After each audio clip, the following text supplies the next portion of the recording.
Miten mä sain niin kovan sähköiskun, että multa lähti taju? Mä olin Virossa vierailemassa mun kaverin luona maalla, mä olin 12-vuotias, ja siellä oli maatila. Pieni paikkakunta, mä en sano sitä kaupungiksi, se oli kylä. Sitä sanotaan Kongaksi Virossa. Se on Pärnusta varmaan reilusti yli 100 kilsaa. Mä olin siellä käymässä, ja siellä me leikittiin ja sekoiltiin, ja mitä nyt 12-vuotias voikaan tehdä. Niillä oli lehmiä, niillä oli kanoja, niillä oli sikoja, niillä oli ihan kaikkia tommosia.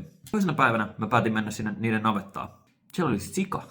Se oli iso sika. Iso pinkki sika, ja se päästeli kaikennäköisiä tommosia ääniä. Mä olin vaan, että wow, vaikutti aika isolta semmoiselta röhkiältä. Siellä oli aika pimeätä siellä navetassa, siellä ei tietenkään mitään ikkunoita tai mitään muutakaan. Mä en tiedä, mistä mä saan valot päälle, että mä haluan nähdä tätä sijaan paremmin.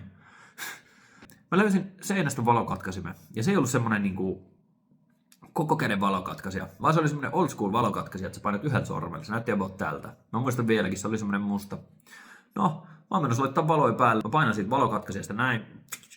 Ja samaan aikaan mä tunnen, kun mun kehon läpi virtaa semmonen, vähän niin kuin joku rautalanka menisi kehon läpi, sillai, ihan superkovaa sillai. Ja jännitty kaikki leukolihakset ja kaikki, niin kuin jännitty sillai, niin kuin ihan kunnolla. Seuraava muistikuva, mitä mä muistan, niin mä herään niin kuin makoilemasta siitä navetan lattialta. Sitten mä kuulen sen sijaan röhkimisen. Ja sitten mä vaan tuotan katsoa, että mitä just tapahtuu. Sitten mä jotenkin tajusin, että mä sain varmaan joku sähköiskun tai jotain.